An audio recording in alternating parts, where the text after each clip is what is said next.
Hello again, everybody. It's Matt Barber with Focus Personal Training and Stay Fit Personal Training. In my last video, I talked about flexibility. I explained what flexibility is. I talked about the benefits of flexibility training. And at the end of that video, I outlined 4 different types of flexibility techniques that we can use in our fitness programs that can help benefit us. The first of those 4 types of flexibility techniques is self-myofascial release. So to do self-myofascial release, you're going to need one of these. This is a foam roller. Some foam rollers are more firm than others, so if you're a beginner at this technique, I recommend that you find a softer foam roller and then progress to a more firm foam roller as you go forward. So to do self-myofascial release, and I'm going to give a demonstration of this here shortly, but to do self-myofascial release, I'm going to apply light to moderate pressure against various tissues of the body. So when I say tissues of the body, I'm talking about not only the muscular system, but also the myofascial system, which is the connective tissue which surrounds the muscles.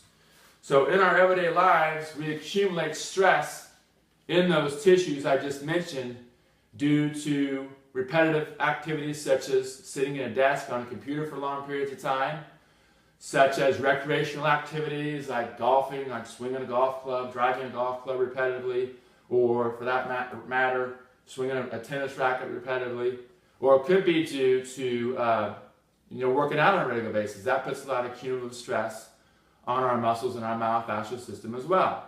So we all accumulate this stress in our muscles, and what happens is, in essence, knots tie up in those muscles and in the myofascial system.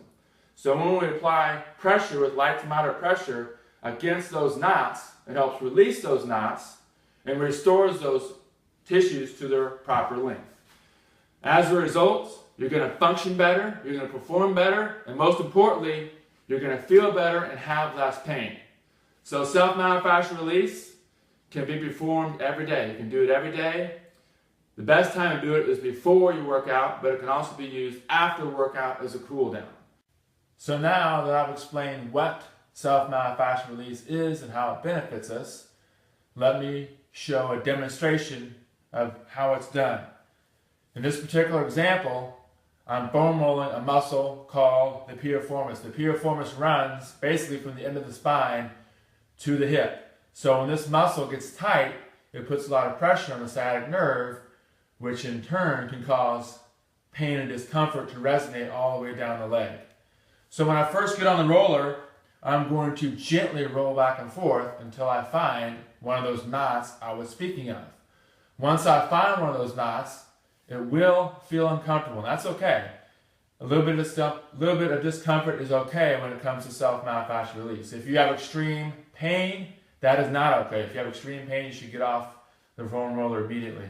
But you have to be able to draw that line between discomfort, which is good, and pain, which is not good.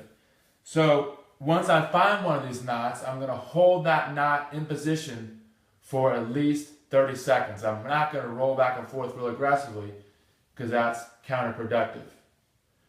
So hopefully you enjoyed this video and you'll use this technique. I know it's going to benefit you tremendously. My next several videos, I will explain other areas, demonstrate other areas of the body that we can use self-myofascial release with. So until then, whatever your fitness goals are, stay focused, have a great day, and we'll see you next time.